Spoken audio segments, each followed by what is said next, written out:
కొన్ని సంవత్సరాలు పదవి చేసిన వాడికి పదవి పోతే వాడు ఎంత డిస్టర్బ్ అవుతాడో. సో అది ఓన్లీ పరంగా మనం దాన్ని ఎక్స్పెక్ట్ చేయొచ్చేమో. కానీ ఇన్నరగా మనం ఆలోచన చేస్తే దేవుడు తన స్వరక్తికి సంపాదించిన ఆయన సంఘములో ఇది కూడా పనిచేయటం అనేది it's very crash, it's very sad tragedy అన్నమాట. మనందరం కూడా క్రీస్తు శరీరములో అవయవాలము. ఈ క్రీస్తు శరీరములో అవయవాలుగా ఉన్నటువంటి సేవకులమైనటువంటి మనందరం కూడా కన్ను చేసే పని కన్ను చేయాలి, చేయి చేసే పని చేయి చేయాలి, నోరు చేసే పని నోరు చేయాలి, చెవులు చేసే పని చెవులు చేయాలి, కాళ్ళు చేసే పనులు కాళ్ళు చేయాలి. ఈ మన శరీరంలో ఏ అవయవాన్ని కూడా తక్కువగా చూడకూడదు. కన్ను చిన్నదాన్ని చెయ్యి నిర్లక్ష్యం చేయదు. కంట్లో నరకబడితే మొట్టమొదటిగా నోరు అబ్బా అనేది, చెయ్యి చేసిందంటే వెంటనే కట్టిని పట్టుకుంది. అంటే ఒకదానికి ఒకటి అవినామ భావ సంబంధం. సో దేవుడు తన స్వరక్తి నుంచి సంపాదించిన ఆయన సంఘంలో ఈ గుర్తింపు అనేది ఇది నిన్న మొదటి సమస్య కాదు, ప్రధానంగా ప్రారంభం నుండే వస్తున్నటువంటి సమస్య. ఆదిమ సంఘములో నుండి ప్రారంభించబడిన సమస్యగా మనం చెప్పుకోవచ్చు. ఆదిమ సంఘములో నుండే కాదండి, పరలోకములో నుండి కూడా ప్రారంభించబడింది సమస్య. అసలు ఎందుకు కెరూబుగా ఉన్నటువంటి వాడు ఎవరు? లూసిఫర్ అభిషేకించబడిన కెరూబట. అభిషేకించబడ్డ కెరూబు ఎందుకు అక్కడ ఉండాల్సిన వాడు ఎందుకు భూమి మీదకి నెట్టివేయబడ్డాడంటే రికగ్నైజ్ కోరుకున్నాడు. గుర్తింపు. సో ఇక్కడ నేను మీకు ఏం చెప్పాలనుకున్నానంటే దైవజనుడిగా, ఈ గుర్తింపు కోరుకోవటం అనేటటువంటిది ఇది ఖచ్చితంగా ప్రతి ఒక్కరిలో ఉండింది. నేను అంటాను, ఈ భూమి మీద వాళ్ళను గుర్తించలేదు, వీళ్ళను గుర్తించలేదు, కమిటీ నన్ను గుర్తించలేదు, ప్రెసిడెంట్ గారు నన్ను గుర్తించలేదు, గౌరవ పెద్దలు నన్ను గుర్తించలేదు. ఒక వ్యక్తి మంచి క్రియలు ఆ వ్యక్తిని గుర్తింపులోకి తీసుకొస్తాయి.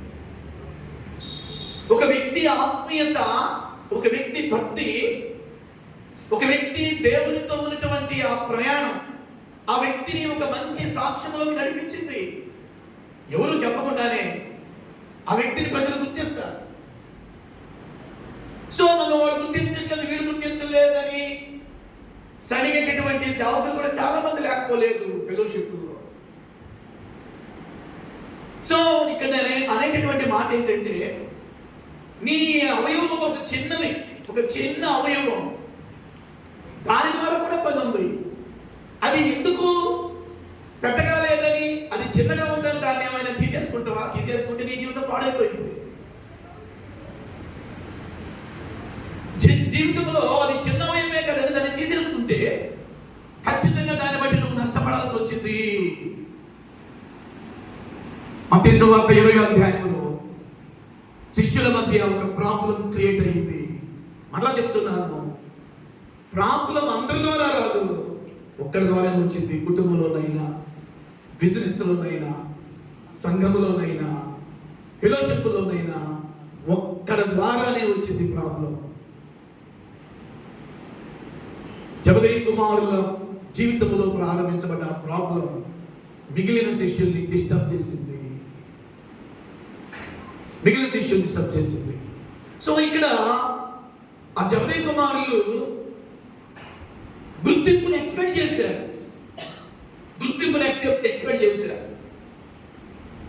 అందుకే యేసు ప్రభు వాళ్ళకి ఒక అద్భుతమైనటువంటి 2 మాటలు చెప్పారు. మీలో ఎవడైనా ప్రముఖుడిగా ఉండాలనుకుంటే వాడు 2 పనులు చేయాలి. వాడిలో 2 లక్షణాలు కనబడాలి. 1 పరిచారకుడిగా ఉండాలి, 2వదిగా దాసుడుగా ఉండాలి. పరిచారకుని స్వభావం, దాసుని స్వభావం. సో ఒక 5 బైబిల్ కాలేజీలు మా యొక్క ఏవో కింగ్డమ్ పరిచర్యలో భాగంగా 5 కాలేజీలు ఆల్రెడీ 3 కాలేజీలకి గ్రాడ్యుయేషన్ అయిపోయింది, 2 కాలేజీలు గ్రాడ్యుయేషన్ కొరకు సిద్ధపడుతున్నాయి. సేవకులకి అదే చెప్తాం. యేసు ప్రభు 3.5 సంవత్సరాల పరిచర్యలో ఆయన దాసుని స్వభావాన్ని కలిగి పరిచర్య చేశాడు. ఆయన పరిచారకుని స్వభావం కలిగి పరిచర్య చేశాడు. సో ఒక విజయవంతమైనటువంటి సేవకుడికి, నాయకుడికి ఖచ్చితంగా ఈ 2 లక్షణాలు, ఈ రెండింటిని వివరించాలి అంటే I have no much time. ఇది చాలా లోతైనటువంటి ప్రసంగం. ఇది పరిచారకుని స్వభావం, దాసుని స్వభావం, ఈ 2 మిక్స్ అయ్యాలి సేవకుడి జీవితంలో. ఇవి లేకపోతే మనం విజయవంతమైనటువంటి సేవ చేయలేము.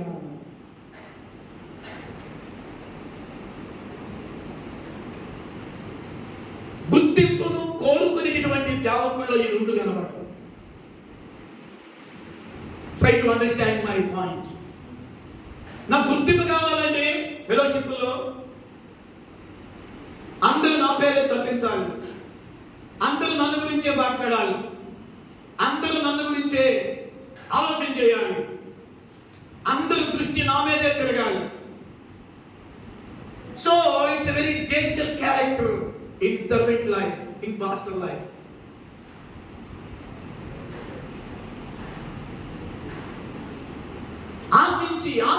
ఆశించడం గుర్తింపుని, నాయకత్వాన్ని ఆశించడం. మరలా చెప్తున్నాను, డోంట్ మిస్అండర్స్టాండ్ మై మెసేజ్. గుర్తింపును ఆశించే ప్రతి సేవకుడు, నాయకత్వాన్ని ఆశించే ప్రతి సేవకుడు ఖచ్చితంగా తనకు తెలియకుండానే దేవుడిచ్చిన దర్శనము నుండి, దేవుడిచ్చిన పిలుపు నుండి డైవర్ట్ అవుతున్నాడన్న విషయాన్ని డోంట్ ఫర్గెట్.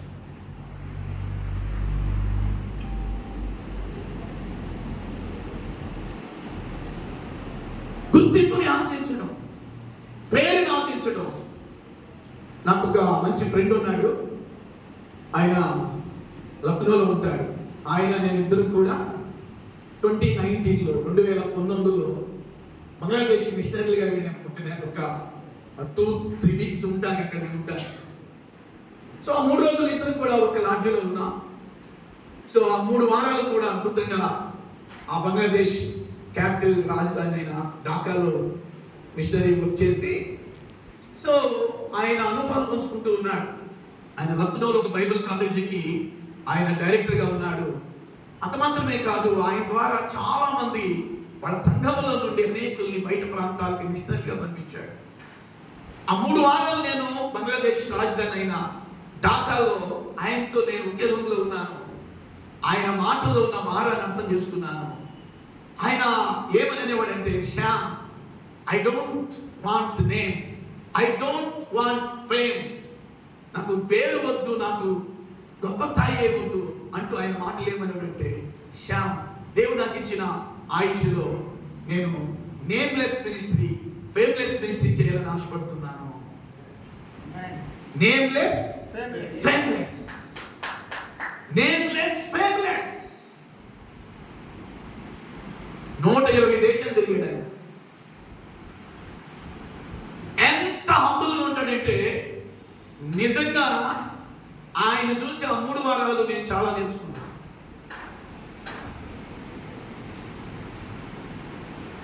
వారాలు ఆ గొప్ప దైవజనుడితో గడిపే అద్భుతమైన అవకాశం దేవుడు నాకు ఇచ్చాడు. నేమ్లెస్ ఫేమ్లెస్. ఫ్లైట్ దిగుతూ కూడా కలకత్తాలో ఆమె ఇద్దరు కూడా బంగ్లాదేశ్ వెళ్ళడానికి కలకత్తా నుంచి ఢాకా ఫ్లైట్ ఎక్కి వెళ్ళాము ఇద్దరం. మరి అక్కడి నుంచి ఇద్దరం కలిసి వచ్చి, ఆయనేమో లక్నో వెళ్ళాడు. వెళ్తూ కూడా ఎయిర్పోర్ట్ అన్నాడు, శ్యామ్, డోంట్ ఫర్గెట్, నువ్వు బ్రతికిన కాలంలో ఈ నేమ్లెస్ ఫేమ్లెస్ మినిస్ట్రీ నువ్వు చేయదు కాక అన్నాడు.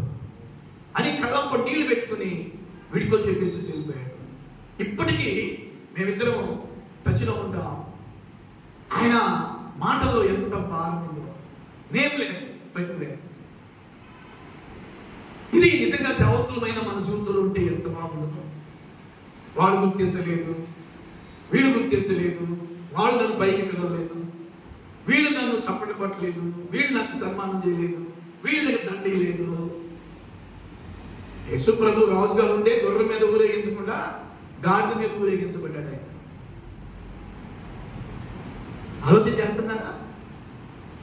సో ఇప్పటి వరకు మన జీవితంలో ఒకవేళ నేముని ఆశించడం, ఫేముని ఆశించడం ఒకవేళ మన జీవితంలో ఉంటే మిమ్మల్ని నేను అడుగుతున్నాను, ఆ బంధకాల నుంచి బయటికి వచ్చుదుముగాక.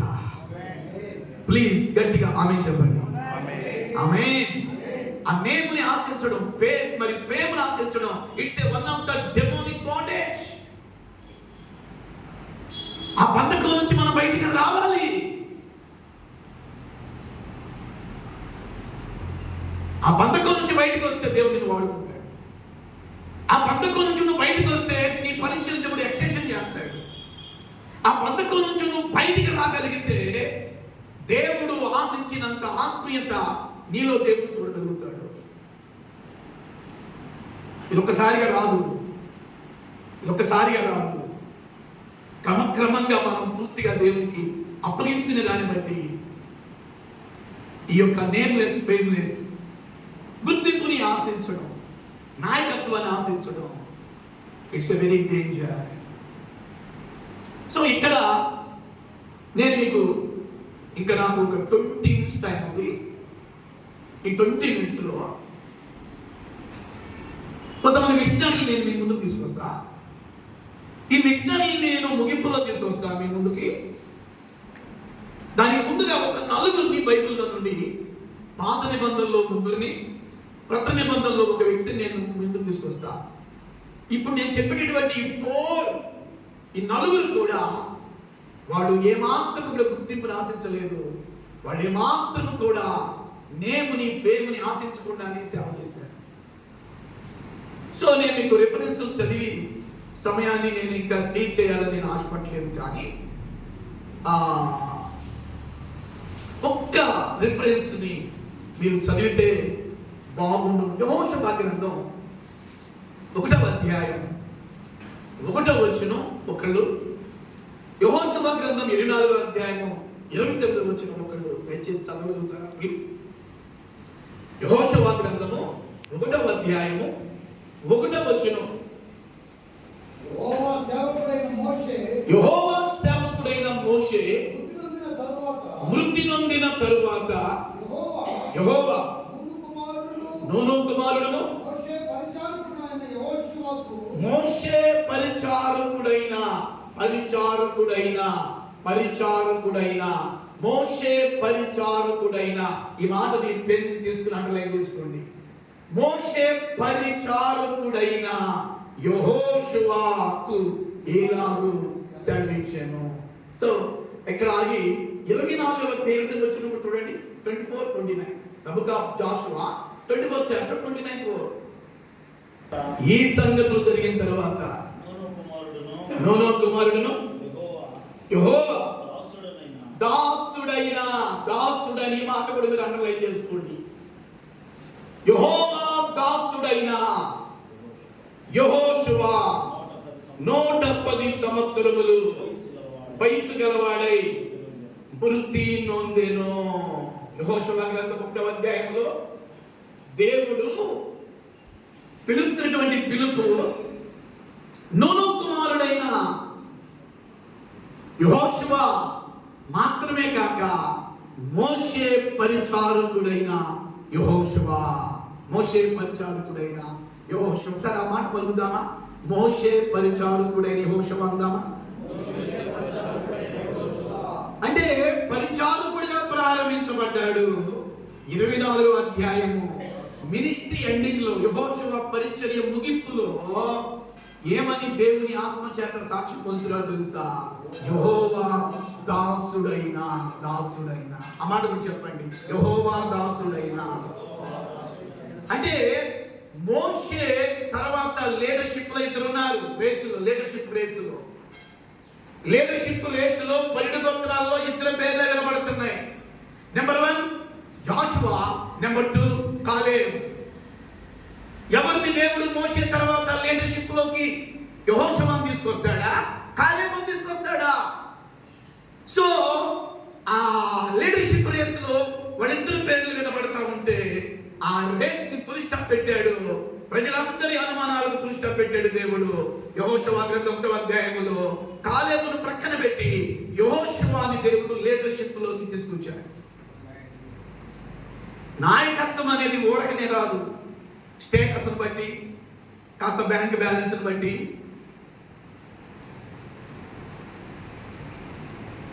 అర్థమవుతుందా?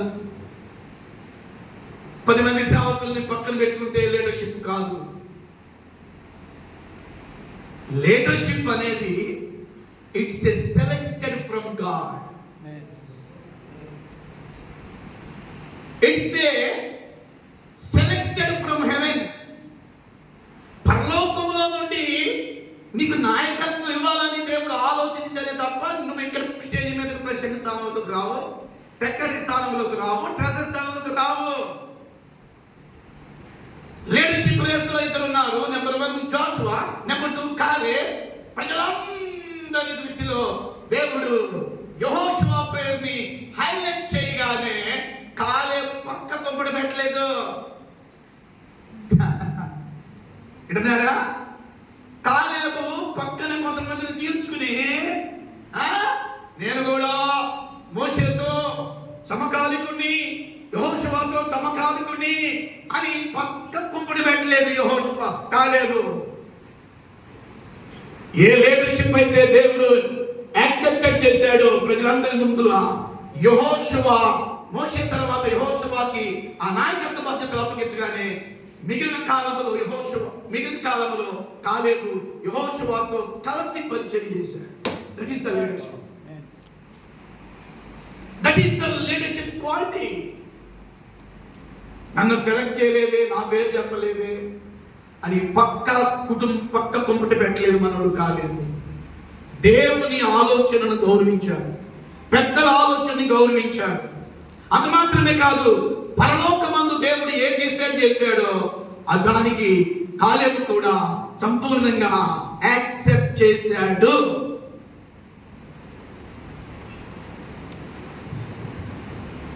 పరిచారకుడిగా ప్రారంభించబడ్డ ఆ యొక్క యెహోషువ లైఫ్ ఎండింగ్ దేవుని చేత ఎంత అద్భుతమైన సాక్ష్యం.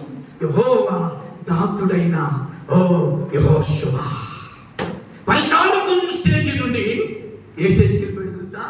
దేవుని దాసుడు. అలా చెప్తున్నాను, try to understand my body. ఆ భాగాన్ని మీరు అర్థం చేసుకోండి. నాయకత్వం కేవలము దేవుని ఎంపిక నుండే వచ్చింది. సో చాలా విషయాలు ఉన్నాయి, వాటిని చెప్పడం నాకు టైం లేదు. నీ తర్వాత ఎన్నికలన్నాక న్యాయాధిపతి 8వ అధ్యాయం చదివితే అక్కడ ఇశ్రాయేలుకి న్యాయాధిపతిగా ఉన్నటువంటి గిద్యోను కూడా ప్రజలందరూ కూడా విద్యార్థుల మీద విజయం ఇచ్చేవయ్యా, నువ్వు నాయకుడిగా ఉండాలి, యు ఆర్ ద లీడర్ అని అప్రిషియేట్ చేస్తుంటే గిద్యోను అంటాడు, అద్భుతమైన మాట అంటాడు. 8వ అధ్యాయం న్యాయాధిపతుల గ్రంథం 8వ వచనంలో, నేను మీకు నాయకుడిగా ఉండకూడదు, నా కొడుకు మీకు నాయకుడిగా ఉండకూడదు, యెహోవాయే మీకు నాయకుడిగా ఉండను, యెహోవాయే మిమ్మల్ని నడిపించబడను. ఓకే, మీరు అన్నారు కదా, రండి నా నాయకత్వంలోకి రండి అందులో అని ఇశ్రాయేలులో కొంతమంది గోత్రికుల్ని చీల్చుకుని ఒక కుంపడ పెట్టదా. బైబిల్ గ్రంథంలో ఏ సక్సెస్ఫుల్ లీడర్, ఒక విజయవంతమైన నాయకులు ఎప్పుడు కూడా తొందరపడరు, ప్రజల్ని తొందర చేయరు. ఈ పిలుపు లేనివాడితో సమస్య. ఫెలోషిప్లో కానీ, కుటుంబంలో కానీ, ఎక్కడైనా కానీ దేవునితో సరిగ్గా ఇంటిమేసి ఉండదే అలాంటి వాటితోనే ప్రమాదం.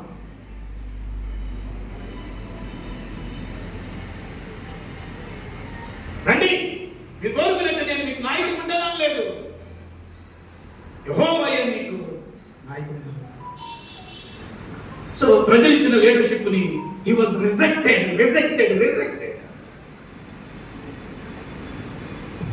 ఆహారం గురించి చెప్పుకోవచ్చు, గిద్యోను గురించి చెప్పాను, మోషే గురించి చెప్పుకోవచ్చు, మనం దావీదు గురించి. ఆమోసు గ్రంథంలోకి వెళ్తే 7:14 నేను ప్రవక్త శిష్యునైనను కాను, మేలుపనులు ఎత్తుకునేవాడును, నేను పశువుల కాపరిని, యెహోవా నన్ను ఈ మాట చెప్పమని మీ మధ్యలోకి పంపించాడు. ఒక టైటిల్ పెట్టుకోవాలా లీడర్షిప్ అని. He was very humble.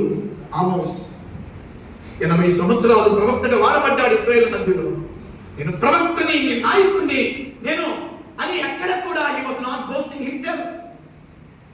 దేవుని చేత పిలువబడిన వారందరూ కూడా తమను తాము మరుగుపరుచుకుని దేవుడు అప్పగించిన పనిని నమ్మకంగా చేసి నిత్య విశ్రాంతిలో ఉంటూ ఉన్నారు. కొత్త నిబంధనలో ఒక వ్యక్తి నేను మీకు జ్ఞాపకం చేస్తాను. ఆ వ్యక్తి అపోజిట్ పౌలు. ఆయన చిన్న స్టేట్మెంట్ ఏంటో చూస్తారా? ఫిలిప్పీ పత్రిక 3వ అధ్యాయం 8వ వచనం. కన్క్లూషన్లోకి వస్తున్నా, మేబీ 5 minutes. ఫిలిప్పీ పత్రిక 3:8. Sorry, book of Philippians chapter 3 verse 8.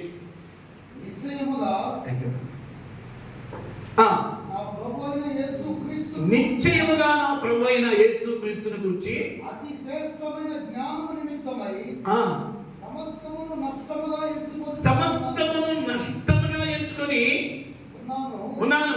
క్రీస్తును సంపాదించుకొని, చదవండి ఫాస్ట్ వెళ్ళిపోండి, ముందుకు వెళ్ళిపోండి. ధర్మశాస్త్ర మూలమైన నా నీతిని కాక క్రీస్తునందలి విశ్వాసము వలన నీతి అనగా విశ్వాసమును బట్టి అనుగ్రహించు నీతి గలవాడనై ఆయన యందు అగపడు నిమిత్తమును జాగ్రత్తగా పౌలు యొక్క భారాన్ని అర్థం చేసుకోవాలి. ప్రియ దైవజనుడా, దైవజనురాల, ఏ విధము చేతనైనను నాకు మృతుల్లో నుండి నాకు పునరుద్ధానము కలగవలనని ఆయన మరణ విషయములో సమాన అనుభవం గలవాడనై ఆయనను ఆయన పునరుద్ధాన బలమును ఎరుగు నిమిత్తమును ఆయన శ్రమలలో పాలువాడునప్పుడు ఇంటిలో ఎరుగు నిమిత్తమును. ఈ మాట మీ గుండెల్లో, ఈ మాట మనందరి గుండెల్లో నాటబడును గాక. ఏమంటున్నాడు పౌలు? ఏమంటున్నాడు? సమస్తమును నష్టపరుచుకొని వాటిని పెంటతో సమానముగా. ఈ 2 మాటలు గట్టిగా చెప్పండి. సమస్తమును నష్టపరుచుకొని పెంటతో సమానముగా ఎంచుకొనుచున్నాను. ఇక్కడ ఏం కనబడుతుంది మనకి పౌలు జీవితంలో? ఈ నెవర్ ఆయన ఎన్నడూ కూడా గుర్తింపుని ఎక్స్పెక్ట్ చేయటం లేదు. ఆ దినాల్లో అంటే పౌలుకి 5 కోట్ల ఆస్తుందంట. దమస్కు గేటు దగ్గర మహా పునరుద్ధాన వెలుగును చూసి నిరో చక్రవర్తి తను చంపే వరకు he was no turning back. 5 కోట్ల ఆస్తిని విడిచిపెట్టాడు. ప్రభు కొరకు పిచ్చివాడుగా, వేరేవాడుగా కొట్టించుకున్నాడు. ఆయన అంటాడు, ప్రభు ఏమో 39 కూడా దెబ్బలు ఒక్కసారి తింటే 5 సార్లు తిన్నాడంట. 39 కూడా దెబ్బలు. మిగిలిన ఏమైనా ఉంటే నా శరీరంలో నేను వాటిని సంపూర్తి చేసుకోవాలనుకుంటున్నాను అంటున్నాడు. అంటే పౌలు పరిచర్య గుర్తింపును ఆశించిన పరిచర్య. పౌలు పరిచర్య నేమ్లెస్ ఫేమ్లెస్ పరిచర్య. What about you? What about our KMP fellowship?